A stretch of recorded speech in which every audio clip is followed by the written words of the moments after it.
What's up everybody, Matt Maran here for another car review. This is of course the 2021 Toyota Venza. Huge thanks to Toyota for providing me here with the all-new Venza to review for you guys today.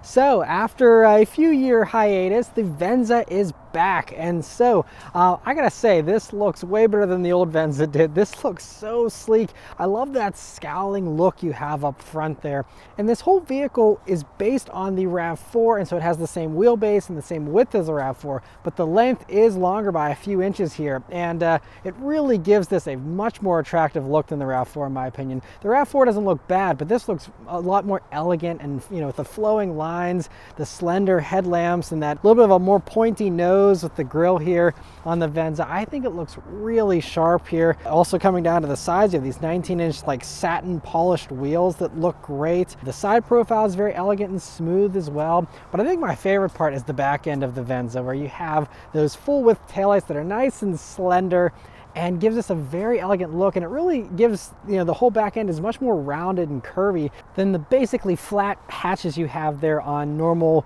compact SUVs, and all SUVs for that matter. And so I really love the way they did the back end on this whole vehicle. It just, every angle though looks really good. Overall, they just did a fantastic job with the styling here on the new Venza.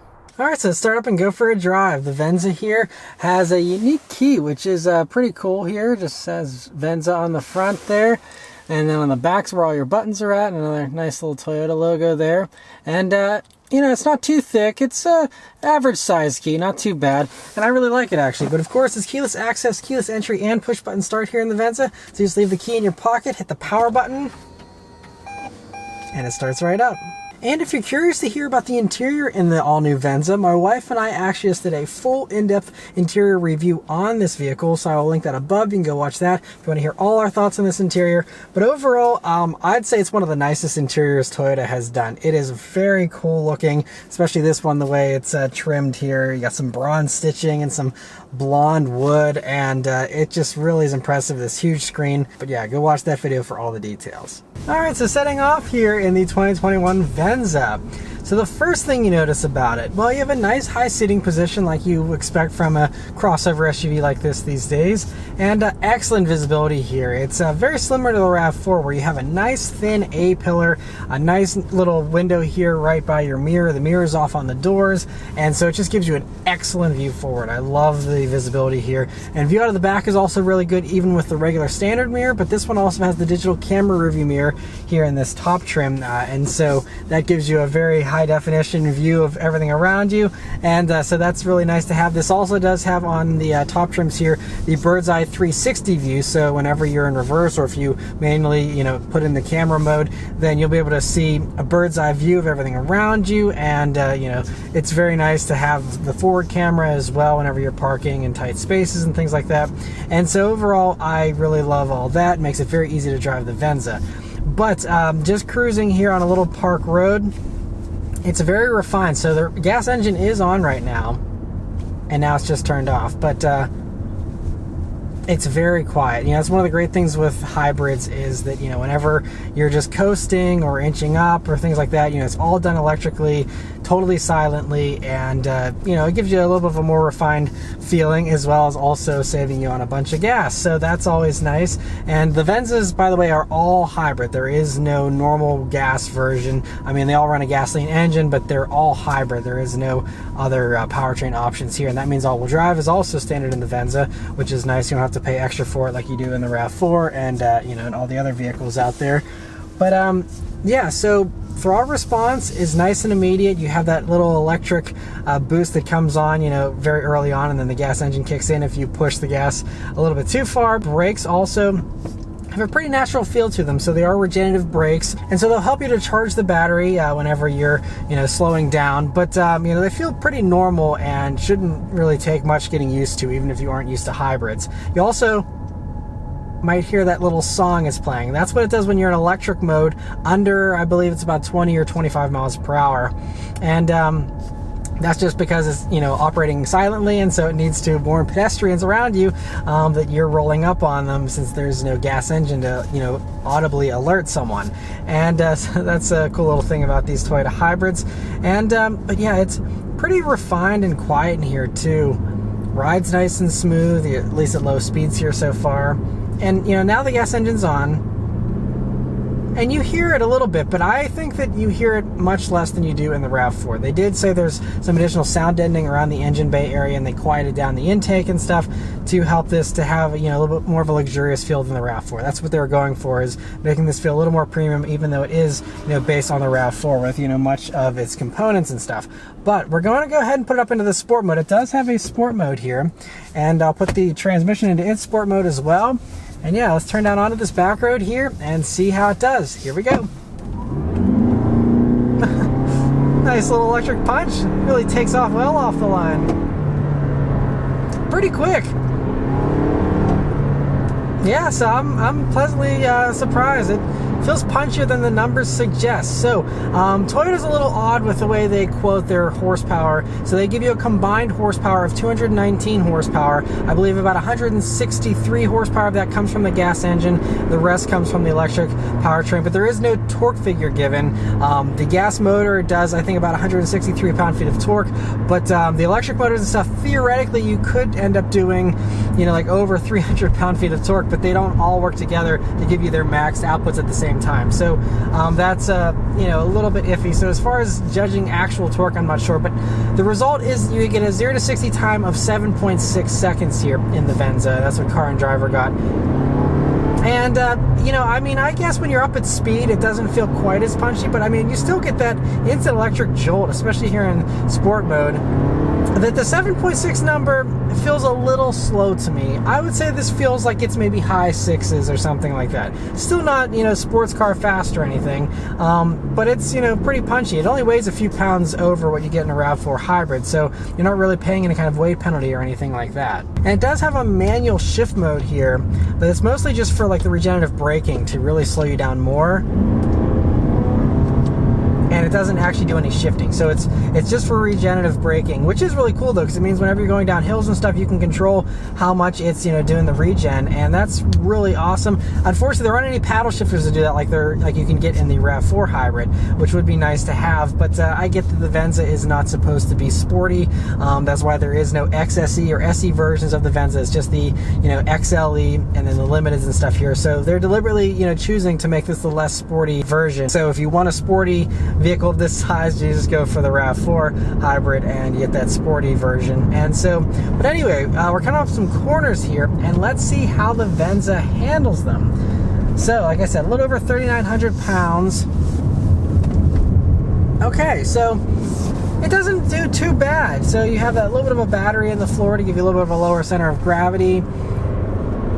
And it also does have this active cornering assist, which kind of is like a brake-based torque vectoring thing. Will brake and use the stability control system to help you get around corners a little bit better. Actually, though, it's pretty flat. I was expecting a little bit more body roll, and there really wasn't any. But it's funny how in sport mode, it really is keeping this engine on boil. It does not want it to chill out at all. But I'm impressed with the handling, honestly. So I feel like the steering is definitely slower than a RAV4, and I think they said that is one thing they changed. But the first time I took this around a corner, I was like, yep, steering is not quite as eager as a RAV4. So RAV4 Hybrid is still going to be the more agile and the more fun and athletic feeling vehicle of the two.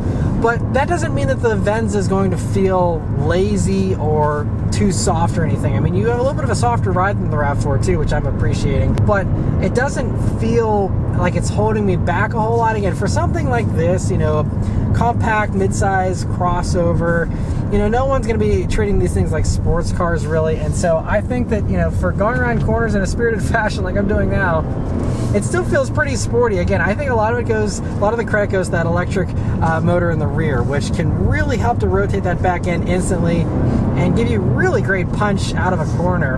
And so I really like it. Honestly, though, I think this actually feels a little more secure than the RAV4 Hybrid, which is kind of something I wasn't expecting. So the RAV4 Hybrid seemed like it was even a little bit too playful sometimes in the handling department, whereas this feels a little more buttoned down because everything's a little bit slower. It feels I don't know, I just have a little bit more confidence pushing this than I did the RAV4, which is kind of an interesting thing I wasn't expecting either. But overall, I'm pleasantly surprised with the handling of the Venza here. It really doesn't let me down. And do another acceleration with the wheels turned. Oh man, that was interesting. So I got some wheel spin from the front tires. I felt the steering wheel kind of jerking me a little bit, and a little bit of torque steer there from the gas engine because it was putting out more power than the electric motor in the back was putting out, and so a little bit of a mismatch there. But so that's the thing with this all-wheel drive system, is they say it can send up to 80% of the available power to the rear, but based on the fact that the only way the rear wheels are powered is through a 54 horsepower electric motor, it does do a decent amount of torque, and so I guess that's what they're referring to. But it still doesn't seem like it could be 80%, but that's what they're saying it can do. And but I've just noticed that it still is going to feel a little more front-wheel drive based for this all-wheel drive system. It's not a mechanical all-wheel drive system like, for example, the RAV4 Hybrid. That is an actual mechanical all-wheel drive system, even in the hybrid version, and so that will give you, a little bit more of a normal all-wheel drive system than that you're probably expecting. Whereas this is a little bit different, but it still feels really good. And yeah, so the only other little mechanical difference between this and the RAV4 that's worth mentioning for the RAV4 Hybrid is that it actually has a smaller battery here in the Venza. So the Venza here runs a 0.9 kilowatt hour lithium ion battery versus the 1.6 kilowatt hour nickel hydride battery that you get in the RAV4 Hybrid. So I think that they said that the nickel's a little bit better in colder temperatures, but they just still felt like the lithium ion battery was the right choice here for the Venza. I'm not sure, why they made that difference. Maybe it was a packaging thing, I'm not sure, but this does feel really good coming out of that corner, though. This is much sportier than you're probably even expecting or wanting out of a Venza, but I'm here to say that I'm pleasantly surprised. It does handle really well. We can go ahead and put it out of the sport mode, go back into the normal mode here, and try and do a little bit more normal driving here in the Venza. And this is where it's still pretty refined. I mean, yes, you have a 2.5 liter 4-cylinder engine that you're going to hear, but it's really not bad. And also it's really nice how the steering does get a little heavier in sport mode, so now that I'm in normal mode it's a little bit lighter, but the steering still feels really nice in either mode. It doesn't have a ton of feel to it, but there is a little bit of feeling, and it just feels very natural, and again, like kind of what you're expecting and wanting out of a crossover like this. And also we're now on a little bit of a rougher road here, and still pretty nice and quiet, and it is much quieter than a RAV4. They do have a little bit more noise in the cabin, road noise especially, and so they did say that the windshield is an acoustic windshield here in the Venza, and so I think that gives you a little bit better sound insulation as well. In addition to the additional sound insulation they said they put in various places all over this interior, and they say on the floor it's like one piece instead of, I guess in the RAV4 it's multiple pieces, and it's not quite as good. So anyway, this is going to feel a little more luxurious than the RAV4. Alright, so now we're out on the highway here in the Venza, and you can hear there's a little bit of road noise and wind noise, but I think it's definitely more refined than the RAV4 Hybrid. I don't think it's Lexus refined still, but it is certainly better than a RAV4 Hybrid. I also have the adaptive cruise control system on right now, and it has the active lane keep assist, and it also does do the lane tracing assist. So basically, it's keeping track of the road lines, and it is helping me do the steering here. Now, this system is a little bit more active than it is in some of the past Toyotas I've used, and so this is the next generation version of this software, I think, because it certainly is, more active with giving me steering assist, and it's doing a pretty good job. Now, it's still, like this road right now, there's a little bit of a spot near the center line here where it's paved in a darker fashion, and so I think that might be throwing this off a little bit because it wants to hug a little close and kind of cut the apex a little bit more than most other systems, which keep you pretty centered in your lane. This is still going back and forth between the lanes a little bit more, but it certainly is better than past Toyota systems, and this is still pretty good. I still think that I prefer Honda and Nissan's system a little bit better than this system currently, but it is helping me with the steering, and so I think on long highway road trips and things like that, this is going to take a little bit of the fatigue out of your long drives by helping you with those micro corrections. You still have to be paying attention and doing the driving yourself, but it is nice to have it assist you with the steering a little bit. And this system is also much quicker to react, so whenever a car got out of my way and I put the turn signal on to do a pass, it was like, all right, let's speed up, and it was very quick to figure that out. And a lot of other systems are a little more dim-witted and take a few seconds before it's like, okay, I can go faster now. This was right there and was like, all right, let's get this pass done and be a little bit more assertive, which is really nice.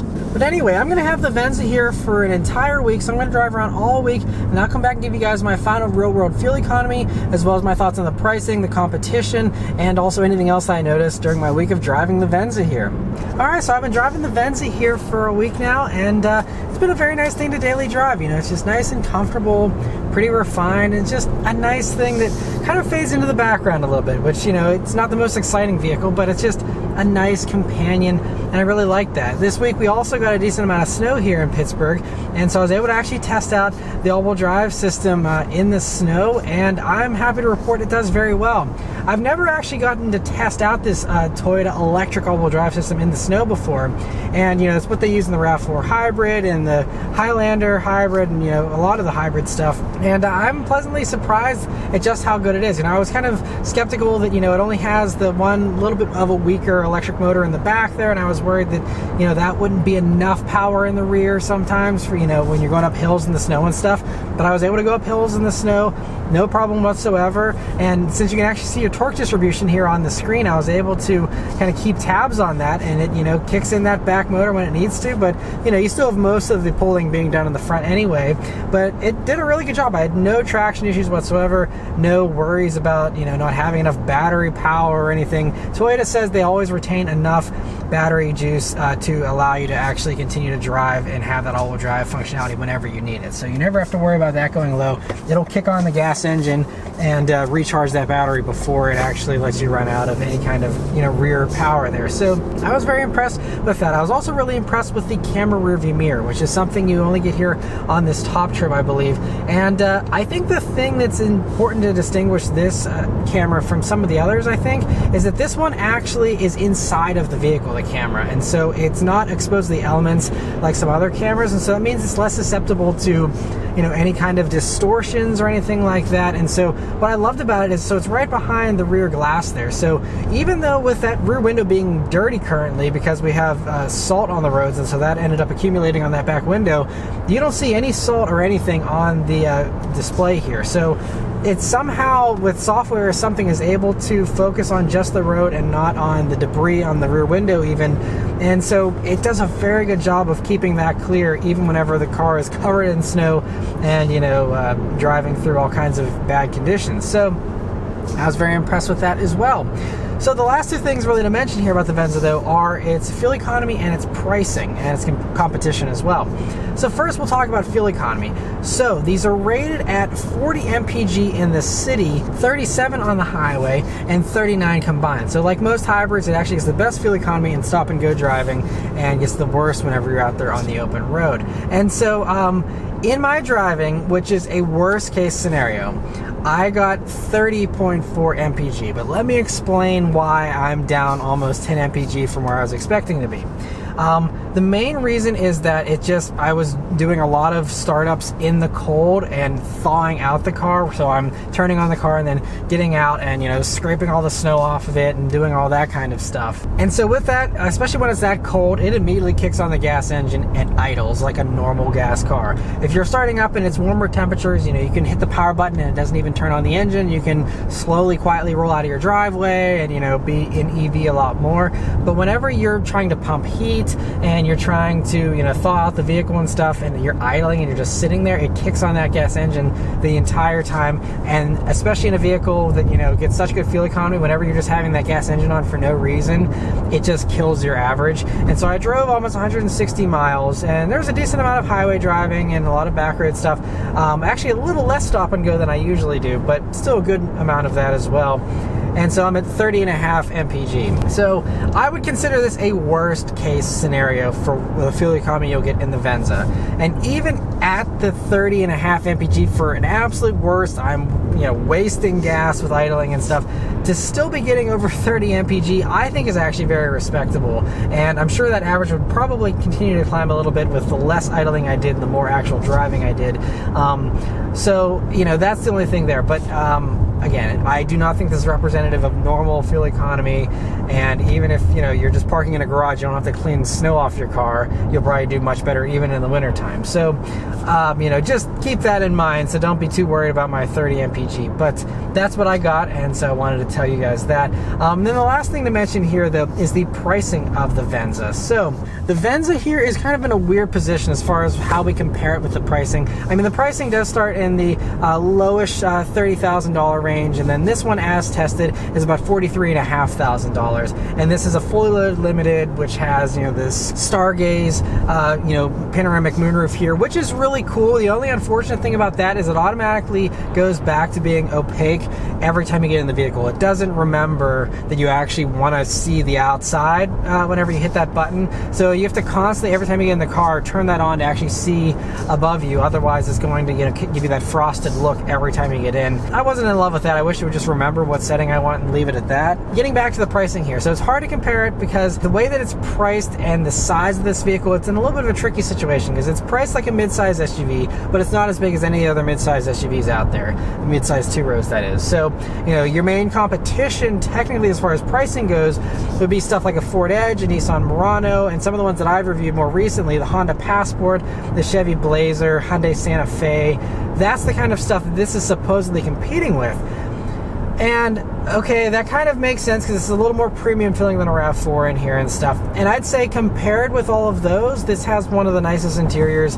You know, it has one of the biggest infotainment screens. You have, you know, the awesome panoramic roof. And it is also the only hybrid option in this segment. I mean, Santa Fe is going to have a hybrid here coming in 2021. But aside, and I don't know if that's even all-wheel drive. So, I mean, this is really the only hybrid all-wheel drive option in this segment, but you're looking at $43,500. I mean, you could also get yourself a hybrid Highlander, which is much more spacious. Yes, this is a tiny bit longer than a RAV4, but the interior space is actually a little bit less than a RAV4 for both the cargo space and the back seat space by a tiny bit. And so you're actually getting less space than a RAV4, but you're paying mid-size pricing when you're expecting something as big as like a Honda Passport, which, I mean, cargo space feels like it's probably double what it is back here in this Venza. So, you know, that's kind of the only conundrum here with the pricing is, you know, it's just a little bit tough to justify in that regard. It really comes down to what you want. I mean, most people in that segment, they want a V6, they want something that's larger, feels a little more truck-like. They want all that stuff, and if you don't want all that stuff, I think the biggest competition to the Venza is the RAV4 Hybrid. I mean, because they're mechanically almost identical. You know, this has much nicer looks if you're not into the whole rugged thing of the RAV4. So there's that. The interior is certainly much nicer here and a little bit more high-tech feeling than it is in the RAV4. But the RAV4 interior isn't a bad place to be either, especially in the higher trims. And so I think that's kind of the problem here, is just that, you know, you have that RAV4 for less money, and not only just a regular RAV4 hybrid. I mean, you can get a fully loaded, limited RAV4 hybrid that's pretty comparable to the equipment you get in this, aside from not having the 10-inch screen and the moonroof. And you can get one of those for about $1,500 less for a RAV4 hybrid limited compared with this. So basically, the way I look at this is you're paying $1,500 more than a comparable RAV4 hybrid for the big screen, for this stargaze, you know, roof, and then for the different looks.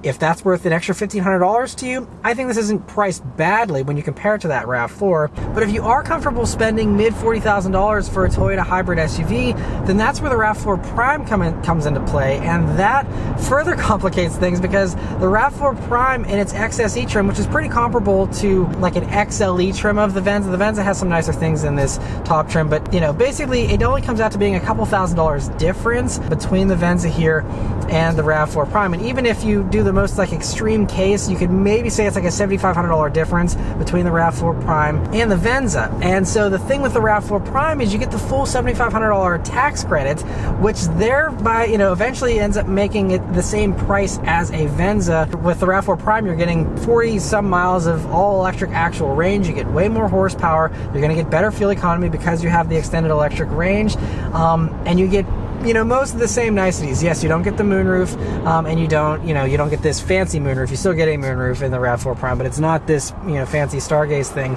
And then you also don't get the big screen again. And even though I like a little bit of extra refinement here in the Venza, I like the bigger screen, I like the stargaze moonroof. You know, if this is $43,500 and I get a RAV4 Prime before the tax credit at, you know, a little over $45,000 for a Prime XSE, I'm just going to go for the RAV4 Prime. I mean, I know those are hard to get right now, as far as, you know, there's dealer markups and they're very rare because they're producing so few of those currently. That will improve eventually, but, you know, even as of right now, I would rather, you know, pay full sticker price for a RAV4 Prime than the Venza here, and, you know, get just a much more dynamic vehicle. You get, you know, like I said, just all the benefits of the RAV4 Prime, to me, are, you know, much more compelling if you're going to be spending mid $40,000 on, you know, one of these vehicles and you actually care about fuel economy. If you don't care about fuel economy, you'll likely go for one of the actual bigger V6 powered, you know, two-row crossovers that are actually priced, you know, very similarly to this. And so, you know, that's kind of, you know, where the Venza has a little bit of a tricky proposition. I like the Venza a lot. In a vacuum, I think the Venza is great. If you're just really into the styling, or you're really into the package and just having a more premium RAV4 hybrid experience, essentially, then I think this is, you know, going to be great. And I really like the Venza, and maybe they'll have a little bit more discounts because they probably will sell less of these, obviously, than the RAV4. So maybe, you know, you'll be able to get some money off. And so, you know, I'm just comparing sticker prices. When it comes down to deals, if the deals are different on this versus a RAV4, and they're willing to deal more on these, then this could make a lot of sense. You could actually end up getting a nicer vehicle for, you know, basically the same money if, you know, it comes down to that as far as your deal and stuff. So that will depend on that. And I think, you know, no matter which way you go, both the RAV4 and the Venza here are going to have very strong Toyota depreciation. As far as the resale values are going to be strong, they won't appreciate very much. And most of the other competitors out there, basically everyone, you know, has a harder time with depreciation than Toyota for the most part. So I think, you know, if you're considering that, and, you know, considering reselling down the road, this could be a little bit more appealing, even as long as you're okay with giving up the space over those larger competitors that will depreciate a little bit quicker as well. So yeah, overall, I really like the Venza. I just think, you know, it might be a little bit tricky as far as the sticker pricing goes and, you know, how it's positioned. I wish they would have made it a little bit bigger, or, you know, done what they originally, the rumors were originally that the Venza was going to be something like, you know, a shortened version of a Highlander, something like that. I think would have made a lot more sense at this price point than just kind of, you know, stretching out a RAV4 a little bit and making it a little bit nicer. But that's what Toyota decided to do. It's a cool option. I'm glad they've brought the Venza name back. And yeah, so I'm still, you know, pretty impressed with it. But let me know your thoughts on the new Venza here in the comments below. Huge thanks to Toyota for providing me here with the Venza to review for you guys today. And I'll see you guys on the next one. Thanks for watching. Take care.